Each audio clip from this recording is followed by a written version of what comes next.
This is GILTI Conscience, casual discussions on transfer pricing, tax treaties, and related topics. A podcast from Carden that invites thought leaders and industry experts to discuss pressing transfer pricing issues, international tax reform efforts, and tax administration trends. We also dig into the innovative approaches companies are using to navigate the international tax environment and address the obligation everyone loves to hate. Now your hosts, Carden partners David Farhat and Nate Carden. Hi, everybody. Nate Carden here, as always, with David Farhat, Eman, Cuyler, Stefane, Victor. Welcome to GILTI Conscience. Today, we're going to talk about different ways of resolving transfer pricing disputes across borders. And we're very happy to be joined by Armitage at Caplin and Drysdale to talk about MAP, APA, ICAP, and all the other different ways that those out there that have cross-border disputes can potentially get them resolved. Clark, welcome to the show. Thanks for having me. For those that are less familiar with all of these processes, could you just start by giving folks an overview of the MAP process and the APA process, which I'll call the traditional ways of resolving things? Then we'll get into some of the alternatives. Sure, great. So the MAP process is based on bilateral treaties, for the most part bilateral, between two countries that allow for two competent authorities to come together to resolve a transfer pricing dispute. Typically, one country might make an adjustment to a transaction that flows between the two countries. They want $10 more of income, maybe, and the taxpayer brings that transaction to MAP and asks the other competent authority to come to the table with the adjusting country and reach a resolution on what the right price should be. Maybe the first country withdraws the $10 adjustment. Maybe the countries agree that it's appropriate and keeps the full 10, or maybe they agree somewhere in the middle. Typically, it's somewhere in the middle. And that is a backward-looking process, right? The year was closed, an adjustment was made, and about 25 years ago, countries came to realize that maybe we have enough understanding of how transfer pricing methodologies work that we can agree to a method prospectively. And so they came up with the idea of advanced pricing agreements, APAs. And that agreement typically is for 5 years. The goal is to cover future years. A lot of times the negotiations take a long time. It ends up only covering a couple of future years. But what that APA prescribes, instead of a particular amount, you'll adjust by 7 or 9 or 2. It prescribes a methodology for how to price the transaction. So country B will get cost plus 10%, and we'll agree to that for a period of 5 or 6 or 7 years, or whatever the particular transactions and methodology are. And those are pretty tried and true. Most developed countries have both a robust MAP process and an APA process now. A lot have come online in the last few years. Still, some countries don't have them, but I think the OECD activities over the past decade or so are really pushing countries to come into this process, and so it's getting more and more robust all the time. So Clark, what you described is very straightforward. Can you give us some of the complexities that can come about with these programs, both the APA and the MAP? Yeah, I think the biggest complexity is transfer pricing itself as more of an art maybe than a science. And I think what that means is that there's a lot of gray area in many, many aspects of transfer pricing. And we're going to talk later about ICAP. ICAP has tried to tackle 5 different transfer pricing topics. One is not transfer pricing, it's whether a PE exists. So pricing for intangibles, pricing for debt, pricing for services, pricing for tangible goods. And as you can imagine, the most complex transactions to price are intangibles. You've got to assess profit potential. You're normally looking at what sort of public comparables, other IP that looks like the IP that you're trying to price, are yielding in terms of royalties and returns. And getting things to look the same, comparability, is a very challenging area in intangibles. I think also financial transactions are very challenging because you get into questions about the rating of an individual subsidiary of a multinational group, or do you apply a group rating? Is there something called passive association where you sort of afford the subsidiary the benefit of the parent's good credit. And how do you price all those different things for maybe one tranche of debt, among multi tranches cross border? And so those two have proven pretty difficult for governments to address through transfer pricing. Not impossible, but difficult transactions. So basically, you're taking all of the complexity of transfer pricing and throwing it into this process. So you have to deal with all of that. One of the complaints we get from clients talking about kind of adjustments in dealing with the governments, and it seems the governments are more kind of results based and not necessarily about the technical or the proper transfer pricing. Do we see that in APA and MAP, or does that process kind of help mitigate some of that sometimes? I absolutely think we see that, but it's very wide ranging. Right? I think some negotiations, specific negotiations, are held on a very principled basis. And some countries, I think, do a pretty good job of being very principled. And, I was in the US APA program. I thought we were pretty principled. Some might debate that. And part of the reason that I think we were principled is we had a court system that is rigorous in terms of how it evaluates IRS adjustments to transfer pricing. The IRS wins some, they lose some, and when you have that backdrop, you have to yield to that as an agency in terms of staking out your position with a foreign competent authority.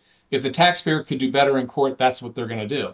So if the litigation, if the jurisprudence in your jurisdiction is favorable to the taxpayer, ordinarily over time, you're going to get more realistic principled discussions.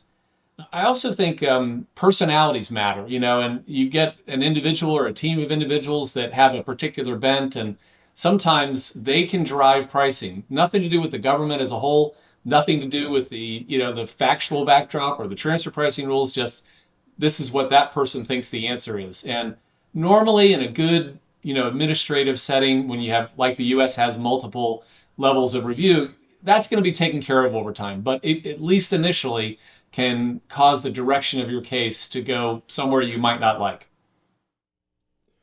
Awesome. You mentioned ICAP a little bit. Can we get into the particulars of it a little bit? I think I've gone on record and gotten in trouble before for saying I'm not too much of a fan of the process. But before we get into my kind of complaints, can we talk about how it works, what it looks like, and kind of which governments are pushing it?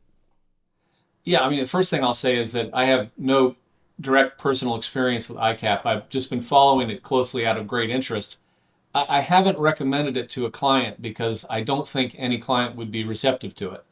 And that's not to say it's not the right process for some taxpayers, and a few brave client, taxpayers have opted in.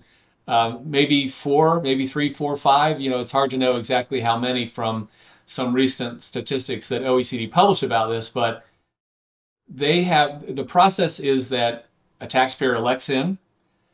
Somewhere between 3 and 9 countries in the cases that have been handled so far come to the table for that particular taxpayer, and they identify issues that they like to resolve, partly with the taxpayer's prompting, and I think partly at the direction of the governments, where they might be able to dictate to the taxpayer, want to dictate whether certain transactions are covered, or maybe they're not willing to cover some transactions because they're too complicated, too difficult to get done in this forum.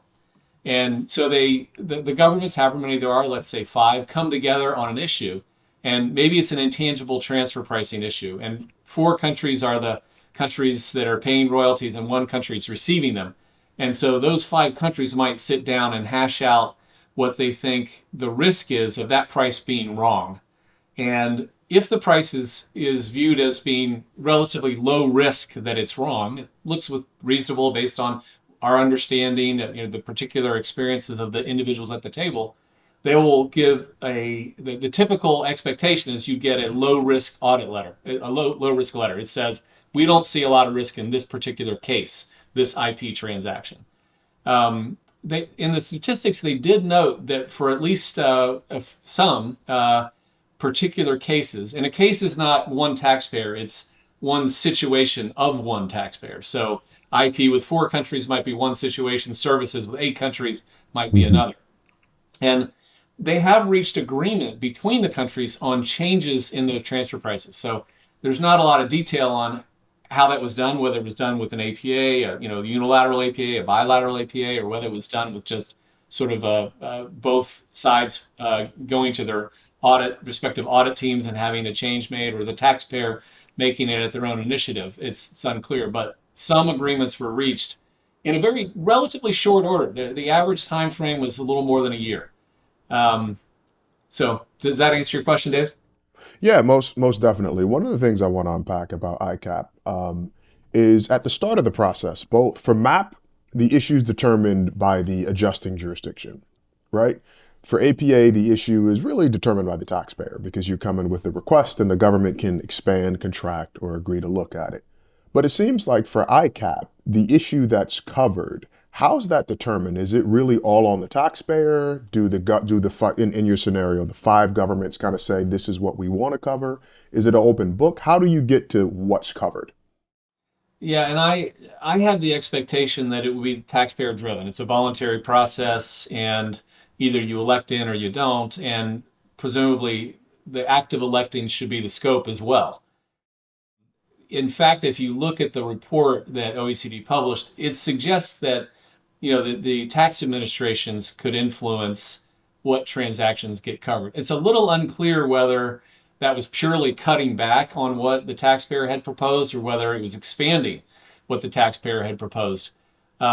I would say if you're a taxpayer and you're thinking about ICAP, you should be prepared to have the government say, we want to cover this or that you haven't put on the table because it's of interest to us.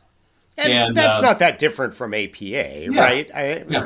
The governments will make suggestions, include this, don't include that. So that part sounds like it's down the middle of the fairway.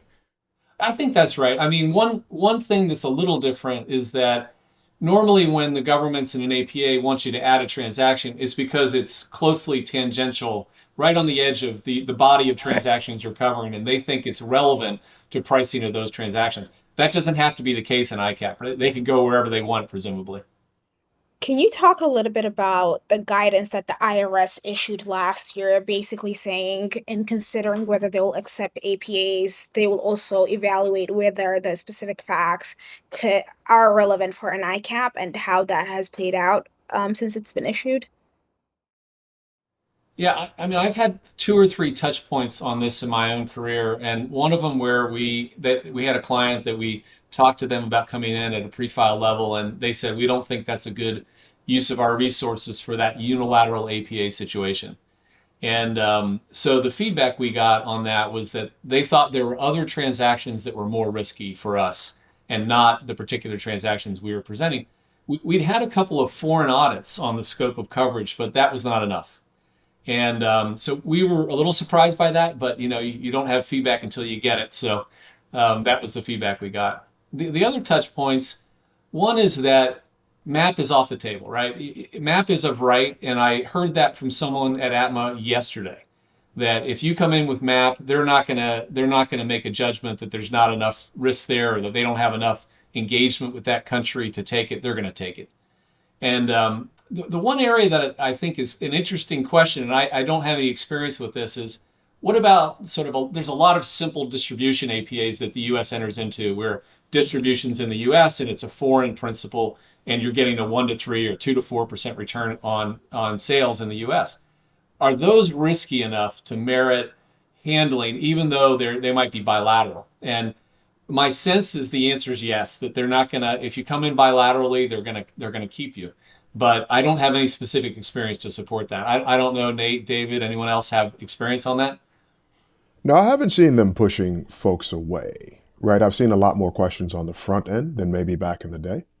But I haven't seen them say, no, we're not going to do this one. But then, I think the intro has been few more questions. Right. I would put it along the lines of, are you sure you want to do this? Is it really worth the effort? There's going to be a lot of diligence. Just generally suggesting, hey, this is not, the kind of risk profile that maybe you should be worried about. But I haven't myself experienced any, we're not going to take you level of pushback. And with a lot of those APAs, the issue isn't the U.S. risk, right? As you mentioned, it might be a simple transaction from the U.S. perspective, but you're worried about, the other country. So you want to kind of get that locked in to protect yourself that way. And I think honestly, on the U.S. side, when we have conversations about competent authority, sometimes that's missed, right? It's not a big transaction. It's not a lot of risk on the U.S. side. And honestly, that's a question I have about ICAP. Are you going to get all the folks in the room, that will see the transaction as risky? And also, do you run the risk of, okay, I have 5 countries in the room, 4 of them say it's low risk, number 5 wants to open a full audit, right? What happens at that point? Do they Well, kind of, you probably go to are. APA or something like that? I mean, I think that we know we're not going to get all the countries at the table because only 23 are signed up at this point, Mhm. and I think India is not one of them. If my memory's correct, I'm pretty sure that's right. And India obviously is a big source of transfer pricing controversy in the world. I heard a statistic that 70% of audits in the transfer pricing space have been conducted in India in the past X years. So if India is not at the table, you're missing a major player in a lot of these transactions. Um, I do think that if you get the right players at the table, that there's a process there where they can reach agreement much in the same way that a MAP or APA, and in a more robust way. I've always been pretty skeptical about multilateral APAs beyond about 3 parties, global dealing kind of cases. And when I was in the program, I inherited a case that had started as an octolateral APA, and that broke down real quick, and they ended up with one unilateral and several bilaterals. So I think it's very hard to get multiple parties at the table. But if they can do it in a softer way and give some comfort to a taxpayer that at least with maybe 6 of the 7 or 8 jurisdictions, they're okay and they don't need to worry too much about audit, that will allow the taxpayer to focus their resources on particular countries and particular transactions. It gets back to the theme with ICAP, at least it seems to me, of when is good enough, right? And is it a tool that can be used to essentially take a number of issues off the table without necessarily requiring the governments to go through the entire process of reaching an agreement? And it sounds like you're relatively optimistic about that as a practical, if not formally legally binding tool in complex multilateral cases. Is that fair, or is it overstating? No, I think that's fair, but the setting has to be correct, and by that I mean, if you have an edgy transaction where you've been, moving a relatively high part of the arm's length range of profits into a relatively low, it's hard to say anything's relatively low tax anymore, but if you're on the edge, maybe you're not the right taxpayer for that. But if you have a down the middle transaction and you're in 10 high tax jurisdictions and you just want to jump ball, whoever wants to take it, go ahead, then it strikes me as a pretty decent process. One thing that you get out of it is you get all the countries at the table at the same time. And I remember maybe 8 or 10 years ago, I heard about a tax director who had a spreadsheet. And when he sat down in front of a competent authority, he would say, okay, if I give you 10 more dollars, where is it coming from? Who's going to give it up? And so what you're doing with this process is essentially putting all of those governments at the table at the same place, looking hard at each other across the table and making a decision. I'm So glad you Clark, raised that. go ahead, Nate. I'm glad you raised that because that was one of my questions. Is ICAP a better program in a post-Pillar 2 world? Because fundamentally, you're more worried about double taxation rather than the kind of high tax, low tax spreads that I think historically have made up a lot of our practices. Yeah, I absolutely agree with that. As I was thinking through, one of the items you put on the agenda was to talk about, Pillar 2 this morning, and I do think that having a bunch of countries at the table, in some ways, is almost necessary, depending on the profile of the taxpayer, right? If you don't have 6 or 7 countries at the table, that might be the country that wants to get a top up, the group of countries that are most likely to seek that, ignoring UTPR, then you don't have all the players that you need. And so multilateral Pillar 2 makes a lot of sense to me. So maybe then it's just too early for ICAP right now, right? Because I think one of my biggest criticisms with the program, well, twofold.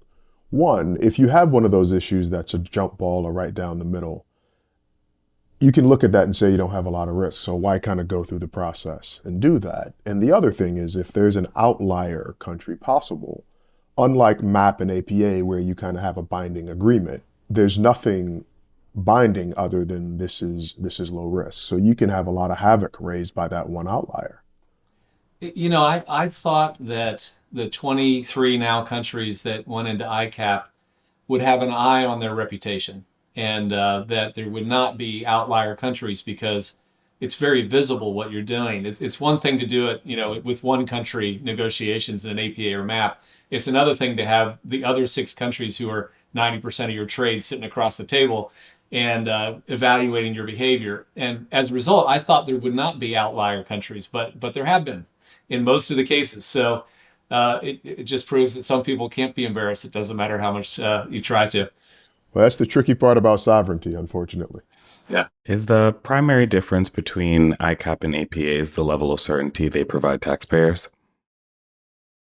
Yeah, I think that's right. I think it's also temporal, right? ICAP, I believe, is just going to give you a check for a year, and meaning a check the box for a year. And that check will be more limited than the APA check. It doesn't necessarily say that you're not going to get an adjustment.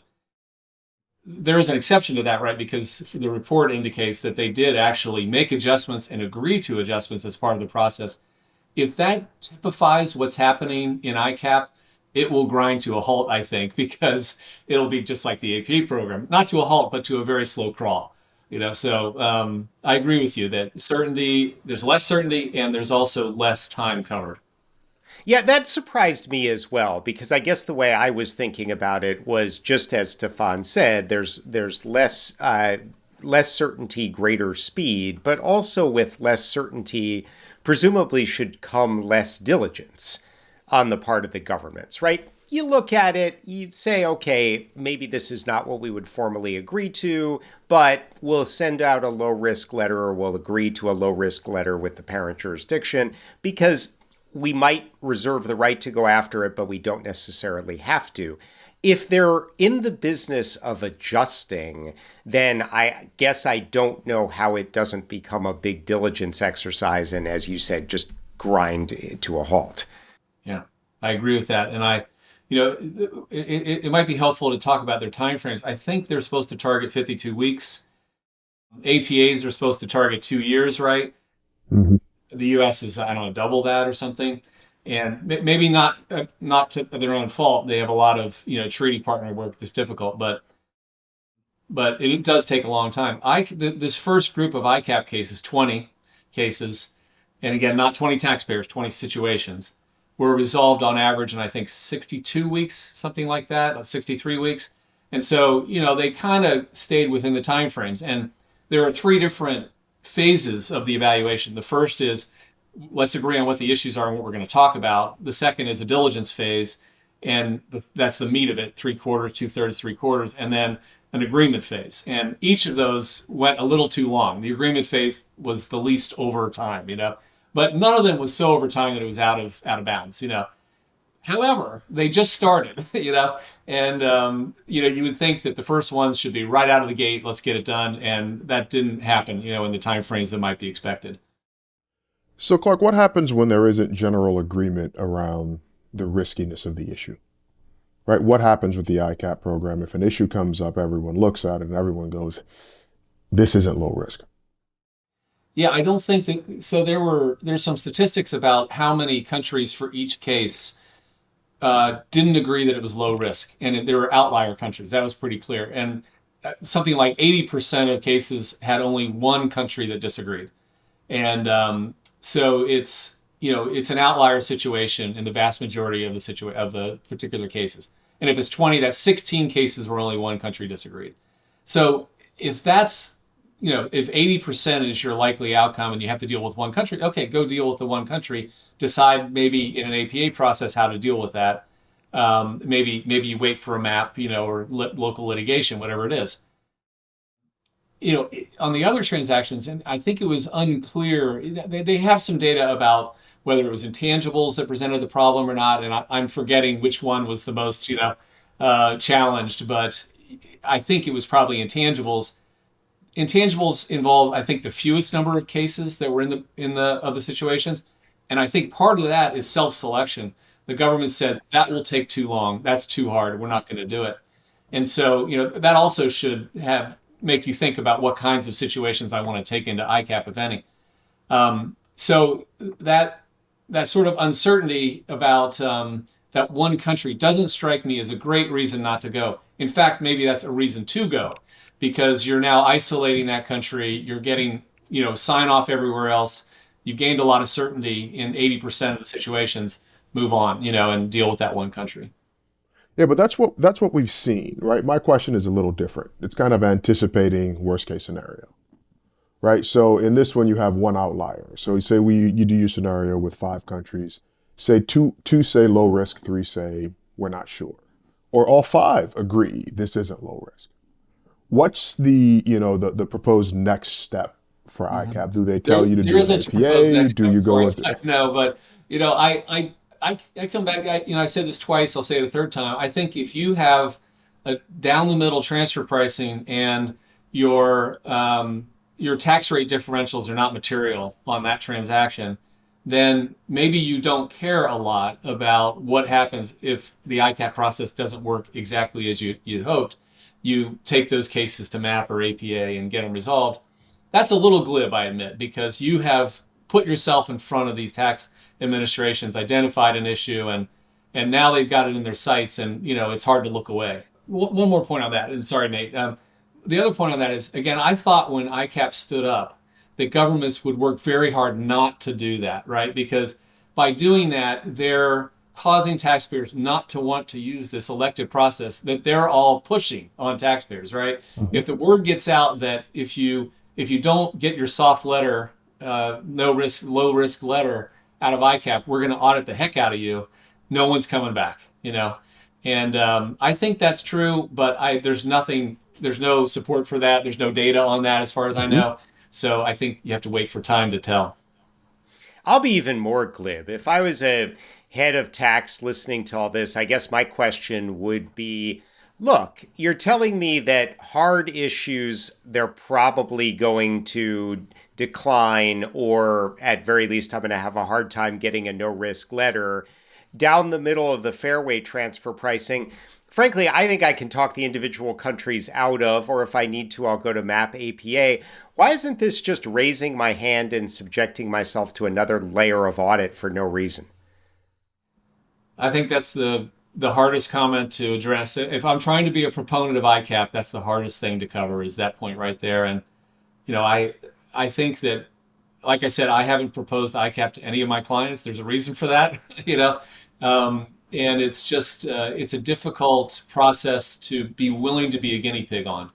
And, that's essentially what your concerns tease out. Clark, following up on Nate's point, can you talk a little bit about what are some of the considerations when you're talking to clients about whether to just go to appeals or go to court versus MAP or APA or ICAP? Can you talk a little bit about the different factors that you usually consider?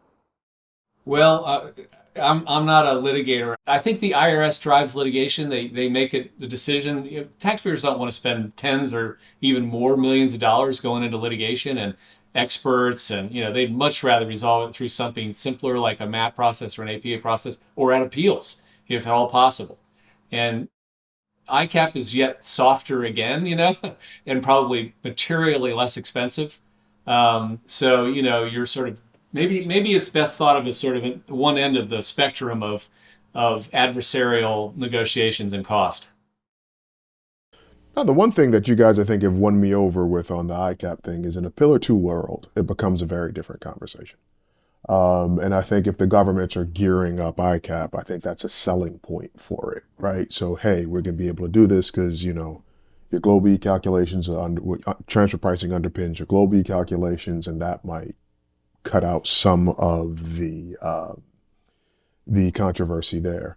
But in, right now, kind of going in and I'm looking at my choices, wait for MAP, go to APA or ICAP. I find it hard to pick the ICAP point, even though I empathize with why the governments are pushing it, right? If I put my IRS hat back on, it's a brilliant program, right? I don't have to start my audit procedures.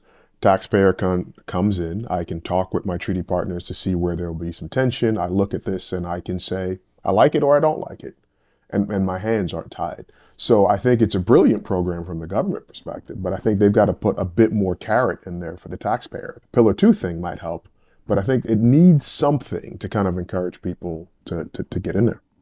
I agree with that. When I think about ICAP, right, there's at least three big trends that I see over the last 10 years of transfer pricing, right? One is the rise of the GILTI system and Pillar 2 and the evening of rates, right? The second is the increased complexity that's created by the DEMPI framework. And the third is, frankly, the rise of quote unquote onshoring transactions as people have moved away from SCS, Dutch CV, zero tax type structures, and now have a lot more treaty cases than what they had before. Frankly, there's just a lot more transfer pricing.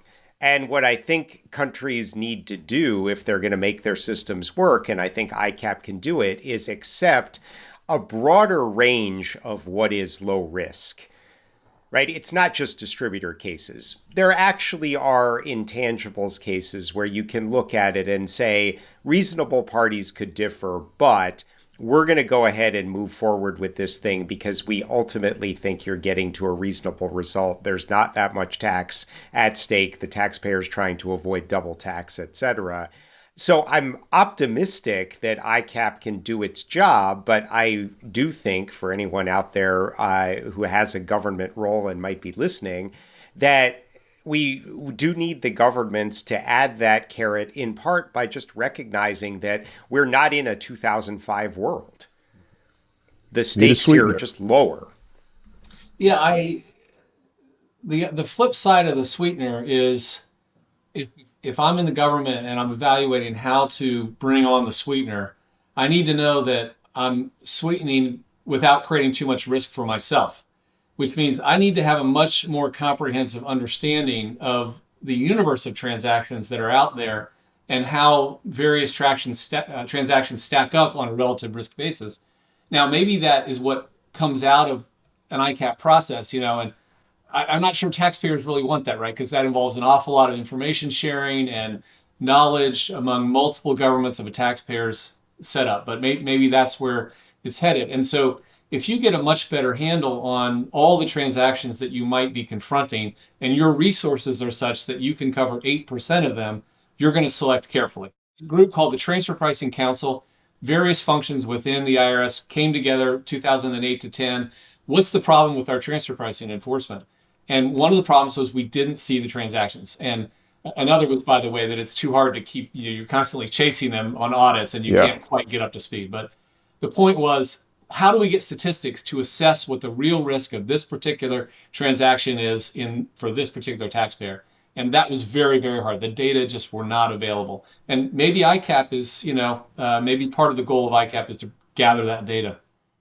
No, absolutely. That's why I was going to push back a little bit on the sweetener, right? Because at the end of the day, the letter doesn't tie the government's hands, right? It's low risk or not low risk. And even if you say low risk, it doesn't mean you're never going to look at this again. So I don't think you need to increase the amount of diligence to add that sweetener. It's just kind of, as Nate is saying, broaden it, look at some of these and say, hey, listen, okay. And it's only for a year. Okay, we're good with this for now. Right, kind of make it look like the CAP program a little bit. Like, okay, we can be comfortable with this now. We might want to take a look at it later. Can you guys discuss whether MAP or ICAP are the best option for Pillar 2? That's a good one. I think it depends, right? I think it's a similar conversation to APA and MAP. I think ICAP may get you ahead of a situation, and MAP comes in once you have that adjustment. I think with Pillar 2, some of these transfer pricing adjustments may wreak havoc on what you're doing because it may have to, cause you to recalculate your GLOBE. And kind of going into MAP, now you're not going into MAP, as Clark was saying earlier, being willing to compromise, but you're going into MAP for a fight to say, no, I need this withdrawn because of all the knock-on consequences. And then the timing of that, you may have several adjustments that don't all come out at the same time. So I think, to directly answer your question, ICAP may be better because you get more countries around the table than you would in kind of a basic bilateral map situation. I do think it's very interesting that Pillar 2 is becoming a reality and these questions are still outstanding. Yeah, absolutely. I had a couple things in response to both your questions. One was, CAP, we all know, has said transfer pricing is too hard for us, so go to the APA program, right? And but ICAP, all you have to do is add an I, and we're fine. But the other thing was that I was trying to think of how would you use a quote map process in ICAP, I'm sorry, in a Pillar 2 world to address Pillar 2 issues. What is a Pillar 2 issue? A Pillar 2 issue is not really a change in the underlying transfer pricing. I know there's this substance-based, carve out, whatever, and maybe you could deal with that. But once you get beyond that, aren't we just back in transfer pricing land? And then it's a question of, did you tax them enough? And is MAP really a good process for evaluating that? I don't know. There was one So other what you're thing. saying, it's just transfer pricing, but longer? Well, that's an interesting point because I think Nate was just talking about that, which is your MAP process can influence your GLOBE outcomes, right? If you put $50 in low tax jurisdiction, then you're breaking GLOBE, but if you put 100, you're not. And there are credits and marginal rates and whatever. And there's one other thing that I thought was worth bringing up, which is the question of subsidies. So foreign tax credits, they influence your effective rate, but subsidies, maybe they don't. When do subsidies impact your rate? And if someone's dumping cash on somebody and charging them, a 25% rate, but we'll give it all back to you in local incentives, then your effective rate is zero. And the question is, when does that become part of your income for purposes of GLOBE? And, Pillar 2 does speak to this, and I think it talks about sort of traditional IFRS-like accounting rules for when is a subsidy part of the income tax return. I don't really know what those rules are, but it strikes me there's going to be a ton of play in that area. And if there is, that might be something that a MAP process could attempt to address. And I would think that, Government A might look at that subsidy and say, that's a tax, we're going to impose our top-up tax on that situation. And then the governments might come together to debate whether that in fact is a subsidy that should be income tax recognized. Clark, this was an absolutely amazing discussion. Any final thoughts before we wrap up? I thank you so much for inviting me. Really interesting discussion. The questions were great. I really enjoyed this conversation. APAs and maps, my bread and butter. I love that stuff. I would really love to tackle ICAP and see what it's like. And I have the sense that you're getting engagement with the very best people in the government. And I think it'd be a very interesting process to get tasked with. Absolutely. And with that, everyone, this has been Guilty Conscience. Thank you very much. Thank you for joining us for today's episode of Guilty Conscience. If you like what you're hearing, be sure to subscribe in your favorite podcast app so you don't miss any future conversations. Skadden's tax team is recognized globally for providing clients with creative and innovative solutions to their most pressing transactional, planning, and controversy challenges. Additional information about Skadden can be found at skadden.com.